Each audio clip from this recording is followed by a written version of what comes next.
Graça e paz, meus queridos e amados irmãos em Cristo Jesus. Sejam todos muito bem-vindos para que a gente possa realizar juntos, mais uma vez, a leitura orante dos Salmos. Você que está chegando aí, tome parte conosco, né? Esse é um momento muito precioso, pelo menos para mim, porque no meio da semana eu busco na palavra de Deus força, fortalecimento para minha alma. A gente enfrenta, né, no nosso dia a dia desafios, demandas que muitas vezes fogem da nossa capacidade de resolvê-las. Então, quando a gente está, né, nessa situação e a gente se volta à palavra de Deus, Deus sempre tem uma palavra ao nosso coração. Na verdade, em qualquer circunstância da nossa vida, Deus sempre tem uma palavra no nosso coração. A leitura orante ainda vai mais além. A gente busca na palavra de Deus aquilo que é a vontade de Deus para a nossa vida e a gente busca orar conforme essa palavra de Deus, inspirada por Deus, para que a nossa oração ela esteja em consonância com o Espírito que revelou essa palavra ao salmista, né? Há sempre na Escritura Sagrada aquilo que é o autor divino, né? Aquele que inspira a palavra, mas há também o autor humano, que é o escritor, no caso o salmista, do que a gente tem visto aqui. E o salmista, à medida que escreve, também desnuda a sua alma, né? Revela o que se passa dentro em si. E esse salmo é uma expressão disto também, tá? Você, se tiver aí um lugarzinho que possa ficar mais tranquilo, se concentrar mais, né, para a leitura orante, é bom, tá? Mas também se não tiver, a gente entende. O importante é participarmos. Você que está chegando agora, seja bem-vindo. Hoje a gente vai meditar no Salmo 63, né? Então vamos para ele. Vamos ao Salmo 63, a palavra de Deus. É um salmo que tem aí na nossa versão da Bíblia, que é mais usual, Almeida Revista Atualizada, o título Buscando a Deus. Buscando a Deus. E eu vou fazer essa leitura apenas uma vez, para que a gente tenha aquele momento de pausa, depois possamos meditar juntos na palavra de Deus. E ao fim, com a graça de Deus, orarmos semelhantemente ao salmista, né? Como um exercício prático de que nós não sabemos orar como convém, mas o Espírito, mesmo que revelou a palavra, por meio dessa palavra, nos motivará em oração ao Pai, no nome de Jesus Cristo. Vamos ao Salmo, então, queridos. Salmo 63. Salmo de Davi, quando no deserto de Judá. Ó Deus, Tu és o meu Deus forte. Eu te busco ansiosamente. A minha alma tem sede de ti, meu corpo te almeja, como terra árida, exausta, sem água. Assim eu te contemplo no santuário, para ver a tua força e a tua glória, porque a tua graça é melhor do que a vida. Os meus lábios te louvam. Assim cumpre-me bendizer-te enquanto eu viver. Em teu nome levanto as mãos. Como de banha e de gordura farta-se a minha alma, e com júbilo nos lábios a minha boca te louva. No meu leito, quando de ti me recordo, e em ti medito durante a vigília da noite. Porque tu me tens sido auxílio. À sombra das tuas asas, eu canto jubiloso. A minha alma apega-se a ti. A tua destra me ampara. Porém, os que me procuram a vida para destruir, abismar-se-ão nas profundezas da terra. Serão entregues ao poder da espada e virão a ser pasto dos chacais. O rei, porém, se alegra em Deus. Quem por ele jura gloriar-se, pois se tapará a boca dos que proferem mentiras ou mentira.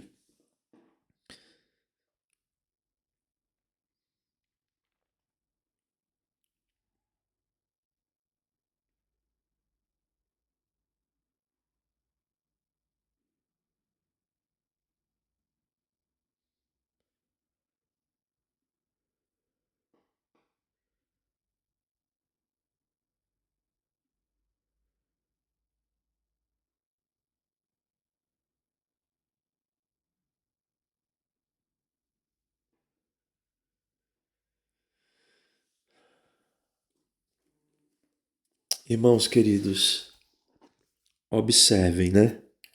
Esse salmo é um salmo que traz um sentimento muito semelhante aos outros salmos que nós lemos, o Salmo 61 e o Salmo 62.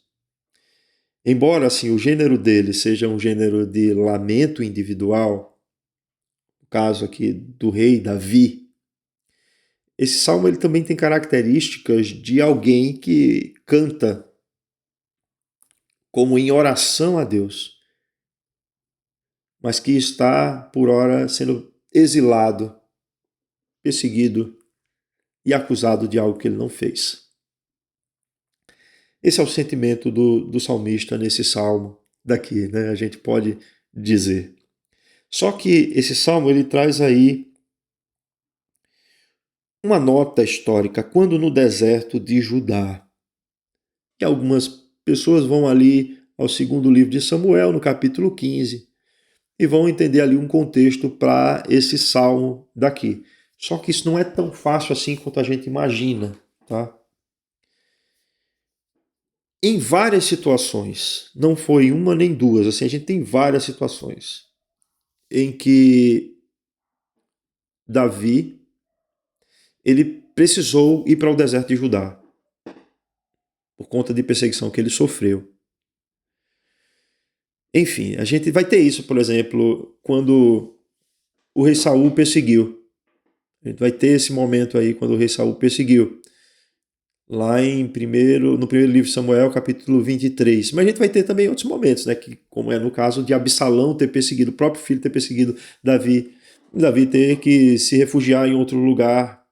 A questão aqui não é quem foi que estava perseguindo, talvez mais importante para nós. Mas Davi não estava no lugar de onde ele reinava. Não estava no palácio real, não estava próximo ao tabernáculo que foi estabelecido ali no Monte Sião. Não estava, Davi não estava mais ali. E por ora ele se via numa situação em que o seu coração se angustiava dentro em si, por ele desejar profundamente estar naquele lugar, onde ele prestava culto a Deus, onde ele buscava a santa presença do Senhor. Irmãos, não é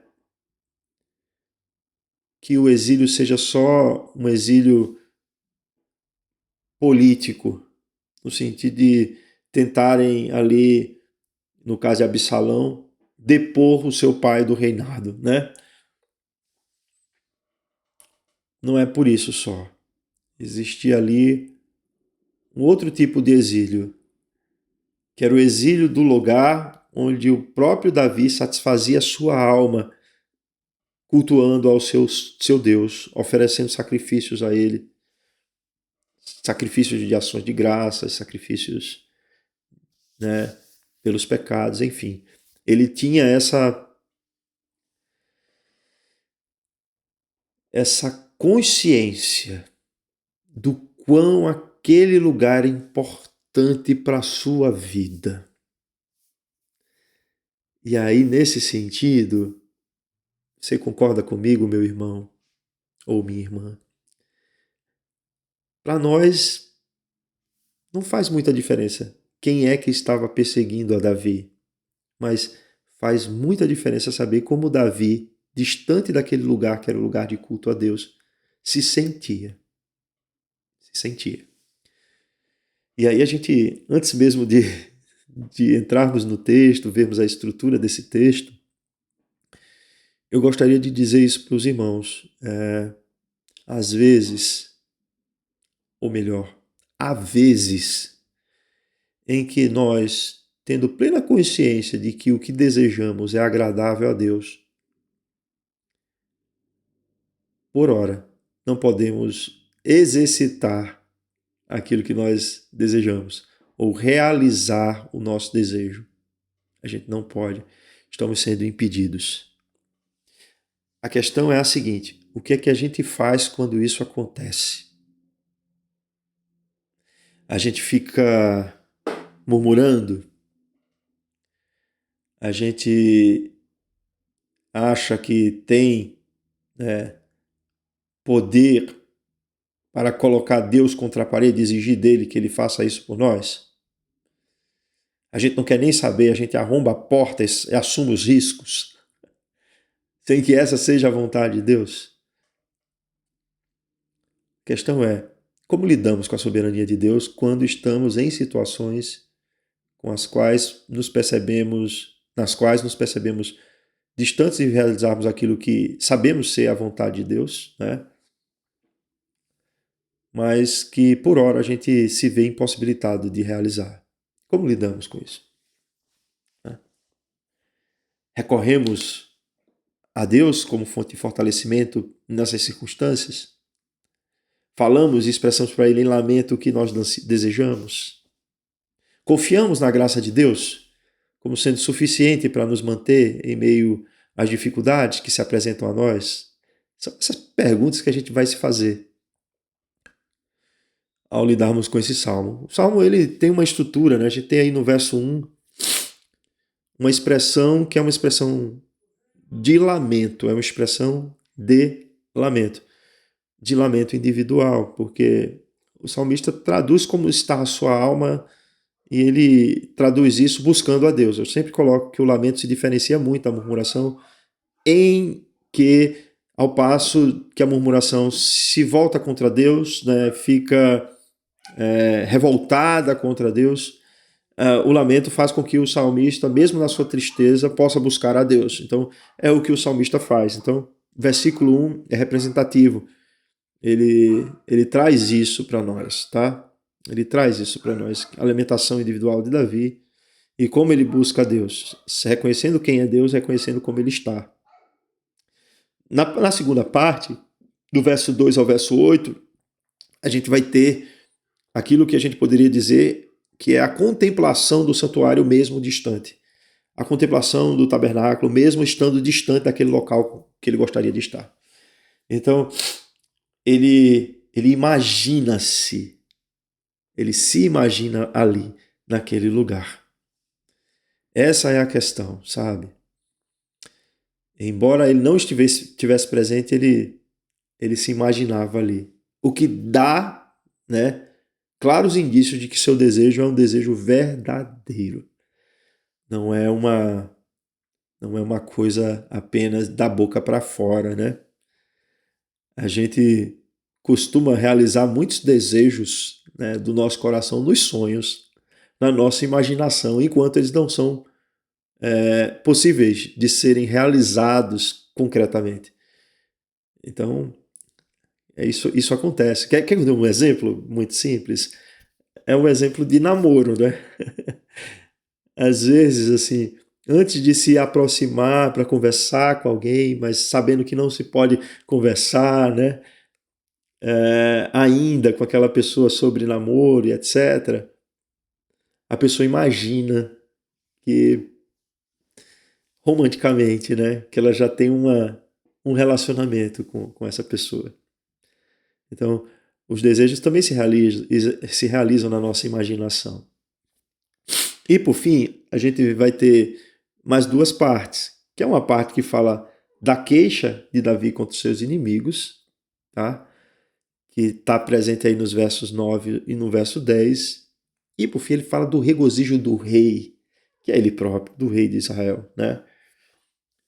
Diante daquilo que Deus fará para silenciar os seus inimigos. Reconhecendo toda essa estrutura, a gente pode se dirigir ao Salmo e rogando, né? Rogando, sobretudo, ao Espírito que nos mova na compreensão dele.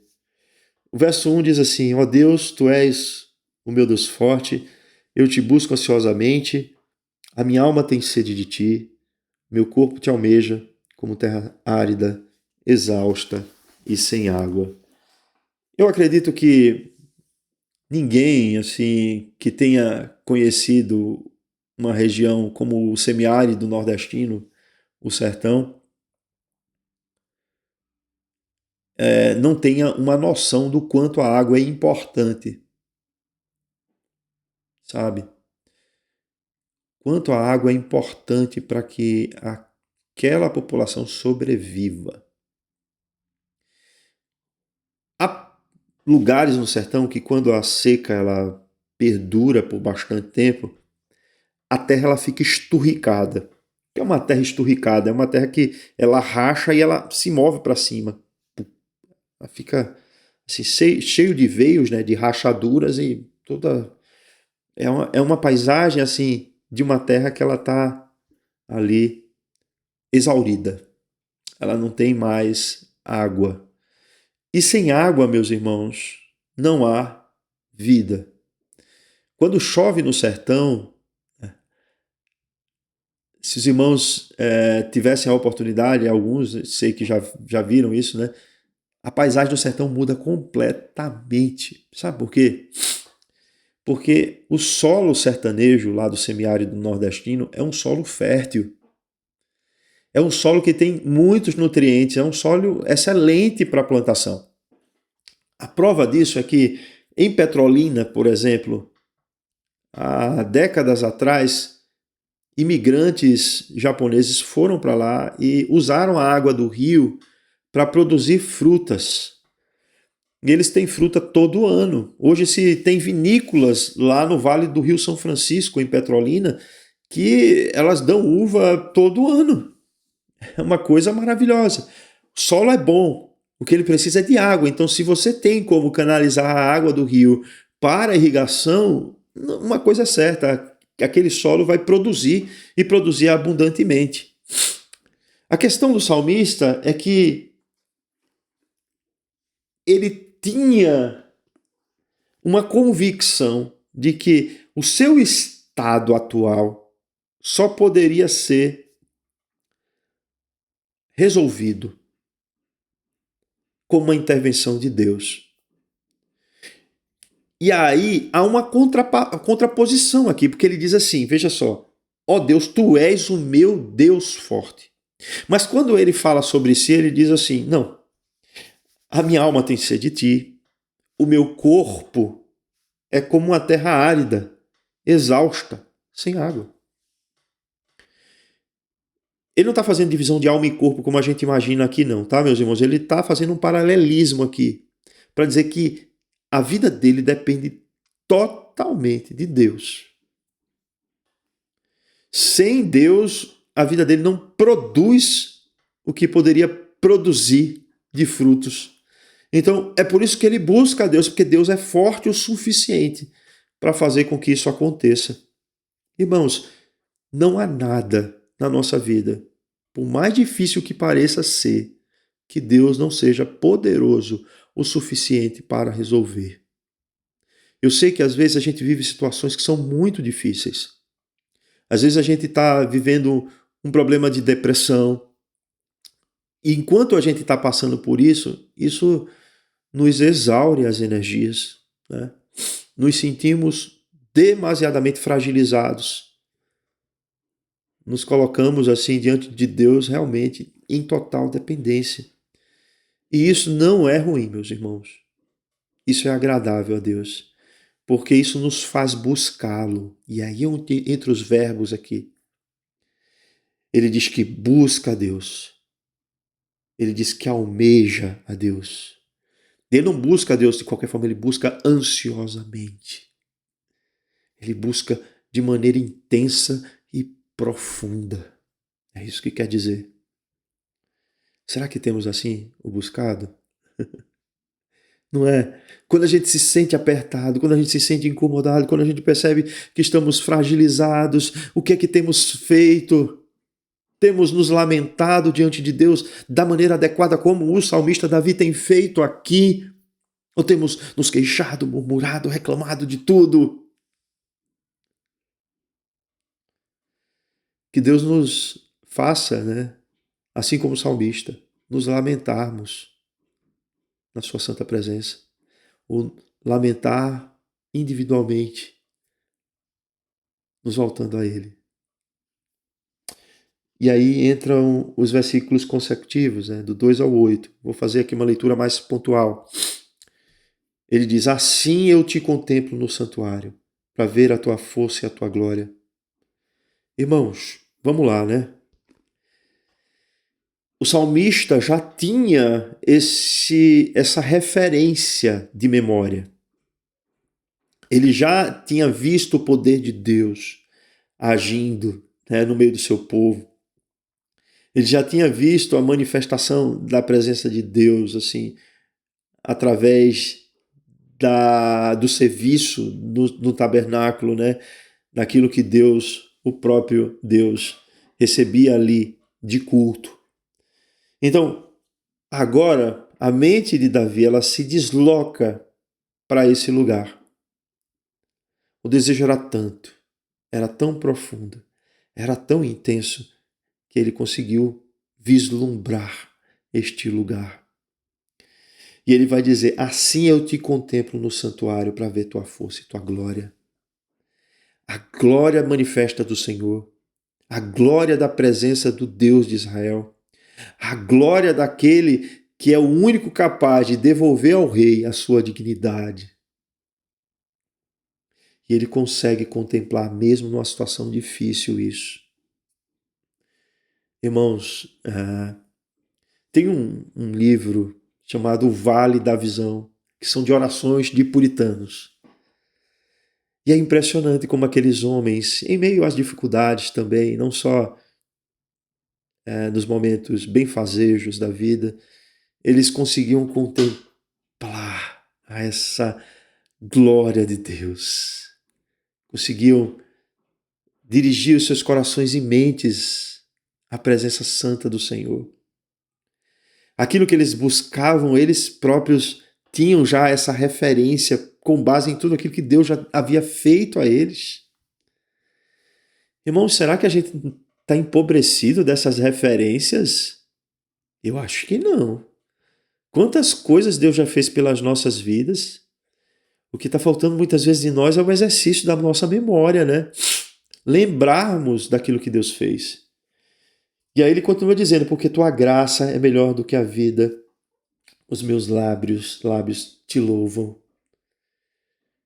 Tua graça é melhor do que a vida. Irmãos, o que é que adianta? O que é que adianta termos tudo e não termos a presença de Deus?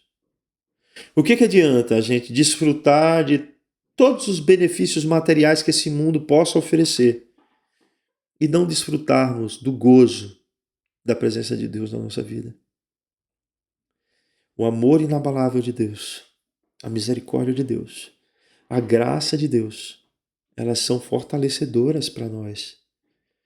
Porque mesmo não tendo muitas vezes o que queríamos ter, mesmo não vivendo o que gostaríamos de viver, nós temos a graça de Deus para nos sustentar. Lembram de Paulo, né? Que tinha ali o seu espinho na carne, né? E que orou ao Senhor, pedindo que esse espinho fosse tirado. E o Senhor disse a ele: Paulo, a minha graça te basta. E o meu poder se aperfeiçoa na tua fraqueza.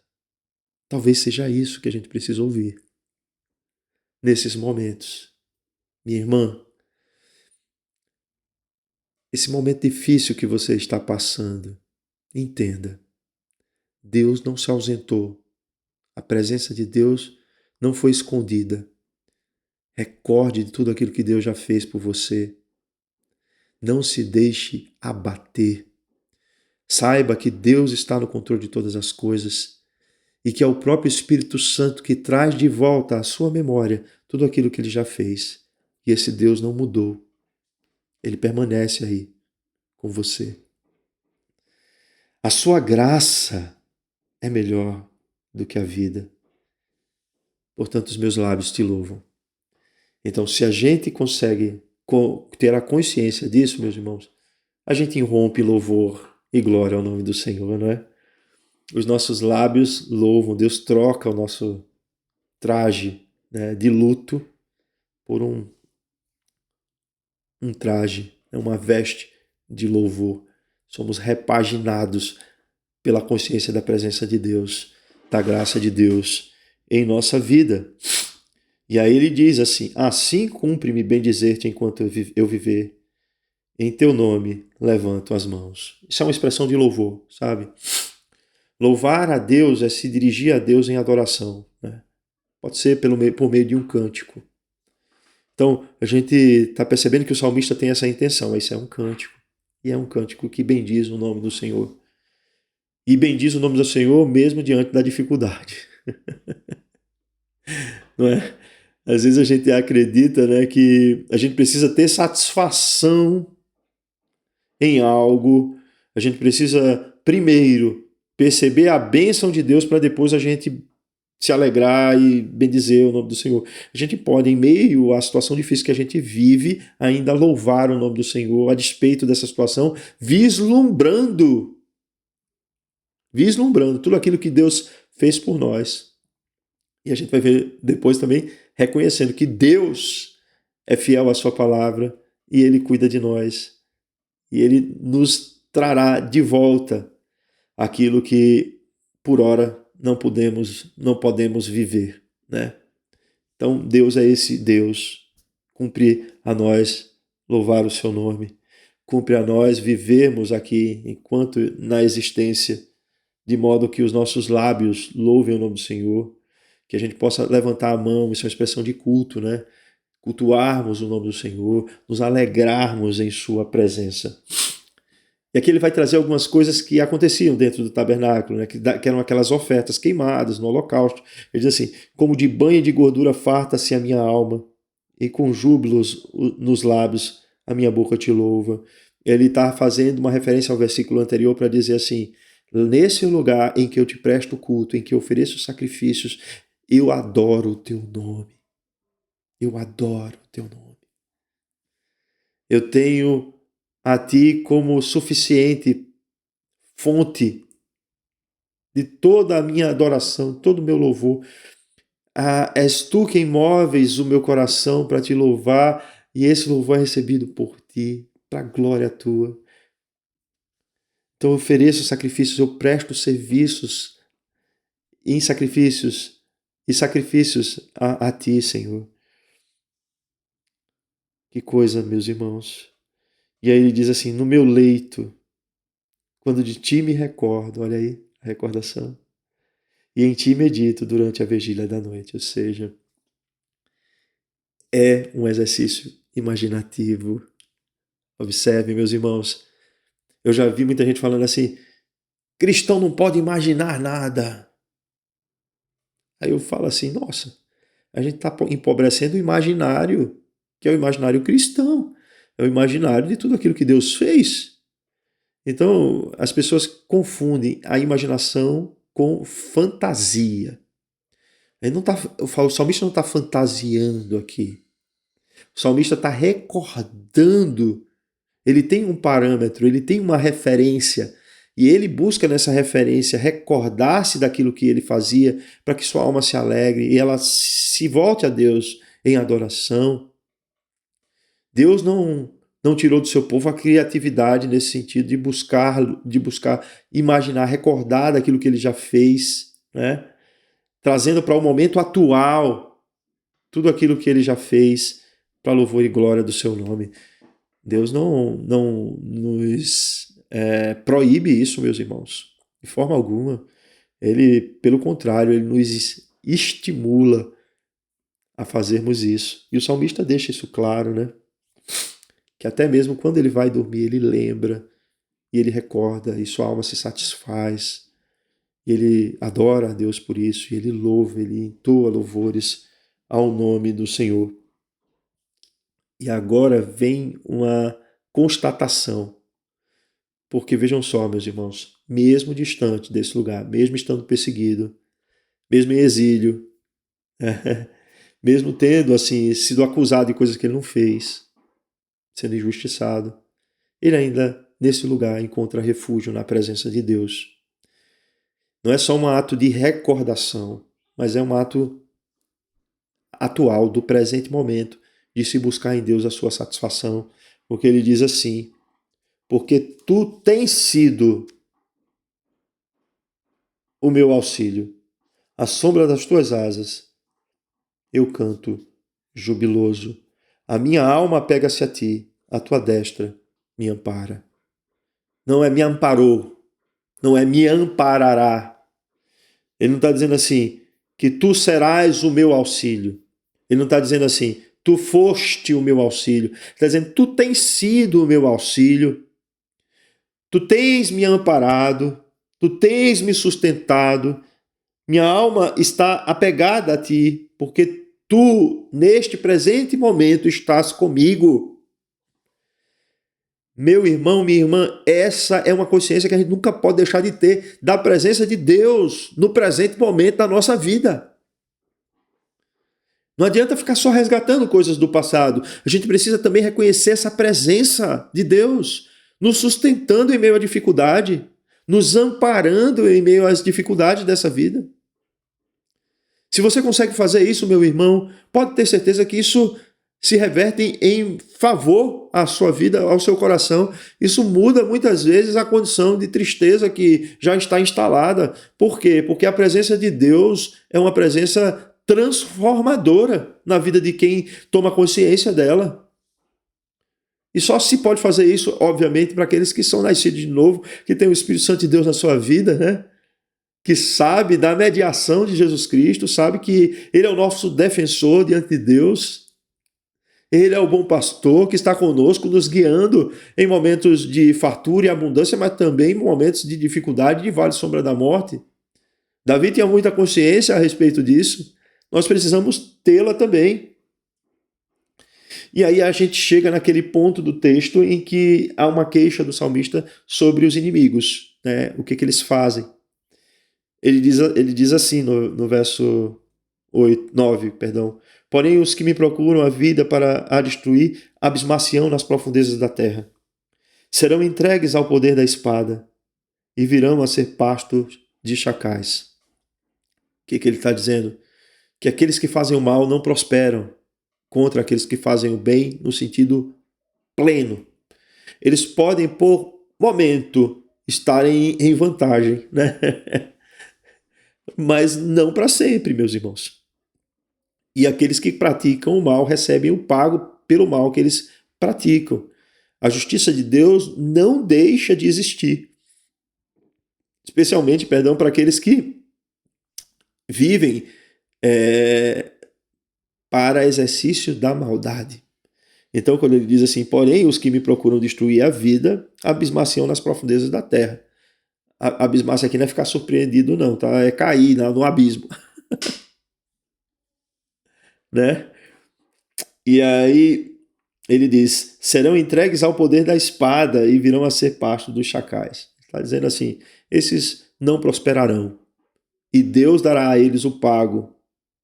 Deus dará a cada um deles o pago.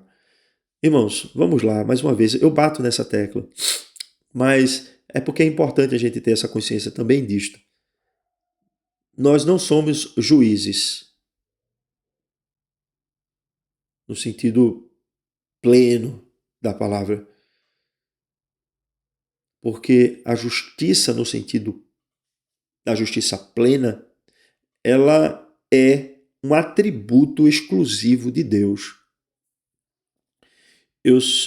Somente Deus conhece o íntimo dos corações. Eu sei que existem, meus irmãos, questões que são aparentes e externas também dos atos, né, de maldade que são cometidos e que a gente consegue perceber, como o salmista também conseguia aqui perceber dos seus inimigos. Mas observe que, assim, na hora de se executar o juízo, ele não diz, eu farei isso. Ele roga a Deus, né, que assim o faça. Porque a Deus compete fazer. E não há nada de errado de fazer esse tipo de oração, tá? A gente simplesmente está colocando diante de Deus a atitude, para que a gente não use disso como sendo uma vingança, né?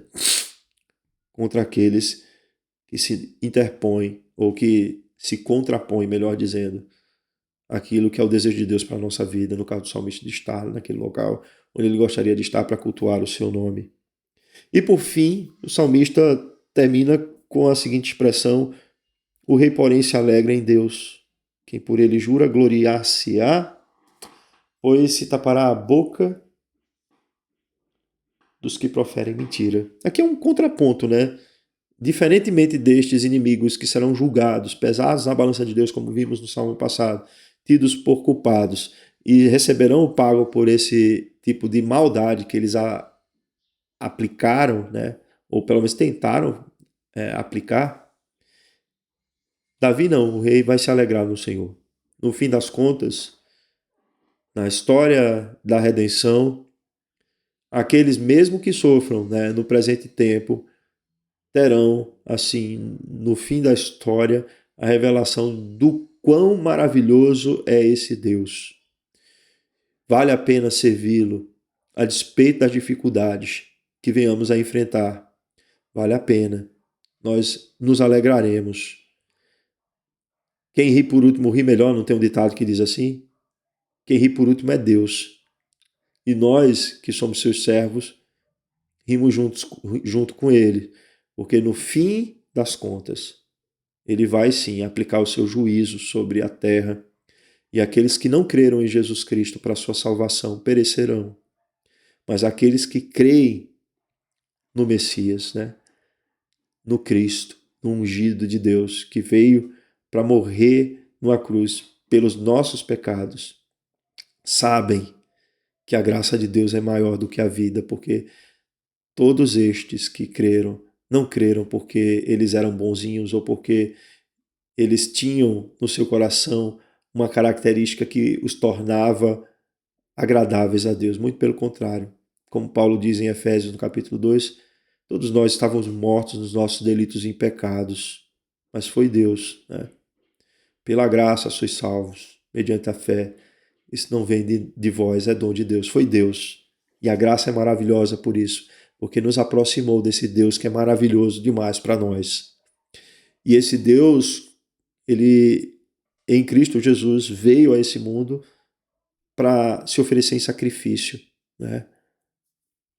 Sua vida, Jesus Cristo ofereceu em sacrifício para que todo aquele que nele crê não pereça, mas tenha a vida eterna.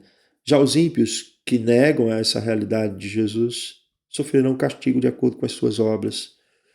E Jesus voltará para julgar os vivos e os mortos, como Rei dos Reis, Senhor dos Senhores. E no fim das contas, quem ri é Deus, porque ele dará o pago aos soberbos e fará com que aqueles que nele foram radicados por meio de Jesus Cristo possam rir junto com eles, junto com Deus. É por isso que o rei se alegra em Deus. Quem por ele jura gloriar-se, por quem? Por Deus, né? Gloriar-se em Deus, pois se tapará a boca dos que proferem mentira. A mentira, meus irmãos, no sentido mais específico aqui é as falsas acusações que eram levantadas contra Davi para que Davi fosse morto. No sentido mais abrangente, é tudo aquilo que nega a verdade, né? Ou nega a realidade de Deus. E quem nega a realidade de Deus não pode se firmar no fim. Porque o que vai encontrar no fim é justamente aquilo que ele nega. Que Deus tenha misericórdia, né? Se você está, de repente, ouvindo essa palavra e Deus tem feito com que você creia em Jesus Cristo para a sua salvação, saiba disso. Por mais que você sofra nessa vida, você tem uma garantia de vida eterna. E uma garantia certa, porque a palavra que Deus empenhou é uma palavra que é irrevogável, é um decreto. E uma vez que ele decretou, ele cumpre com tudo aquilo que ele diz. Você pode crer, porque no fim da história humana, aquilo que muitas pessoas negam é justamente o que se revelará de maneira gloriosa para a alegria dos salvos e para a tristeza daqueles que não creram em Jesus Cristo. Que Deus nos abençoe por essa palavra, que Deus nos fortaleça em Cristo Jesus. Vamos orar? Santo Deus e Pai Celestial, sabemos que em muitos momentos a nossa alma está angustiada. Temos, Senhor, a total boa intenção de fazer algo que glorifique o Teu nome, mas somos impedidos por momento. Senhor, nos ajuda a buscar nos fortalecer em Ti, ao invés de murmurarmos, Senhor. Nos ajuda, Senhor, para que a nossa vida possa contemplar, Senhor, tudo aquilo que Tu já tens feito por nós, para que a nossa vida possa se voltar àqueles momentos em que Tu nos proporcionasse a liberdade de estarmos em Tua casa, na Tua presença, Te prestando culto. Senhor, sei com aqueles nossos irmãos que estão enfermos, doentes, do corpo e da alma. Sei com todos aqueles que estão enlutados, Senhor, e vivem a dificuldade de lidar com a realidade da ausência de um irmão querido e amado. Sei com aqueles, Senhor, que estão passando por tribulações. Estende as tuas mãos. Sei com todos nós, porque somos todos frágeis, vulneráveis e dependentes de Ti. Senhor, a Tua graça é melhor do que qualquer outra coisa. Que não ponhamos, Senhor, os nossos corações nas coisas dessa vida, porque sabemos que por mais conforto que elas possam nos dar, elas não nos garantem nada de substancial na eternidade. Mas a Tua graça sim. Então, pela Tua graça, nos fortalece. Eu quero orar de modo especial, Senhor, pela família do nosso presbítero Carlos, por terem perdido esse Carlos da congregação, por terem perdido essa irmã querida, a Berenice, seu marido, Senhor, estende as tuas mãos, ajuda Jesus para que ele possa se recuperar. Você também, Senhor, com a família do diácono que ele falou na igreja, que sofreu um ataque cardíaco e faleceu. Estende as tuas mãos, confortando-o, Senhor. Ajuda-os para que eles possam perceber, ó Deus, que mesmo em meio às dificuldades, Tu estás presente com eles. E não estás assim por uma mera recordação imaginativa ou por uma criatividade que venhamos ter de coisas que Tu fizeste no passado por nós. Tu estás presente de maneira real e concreta na nossa vida. Tu nos sustentas, Tu nos amparas, ó Deus. Estende as Tuas mãos, Senhor, para que aqueles que fazem mal, Senhor, contra o Teu povo, que eles possam ser compungidos de arrependimento e venham a crer em Jesus Cristo para a salvação.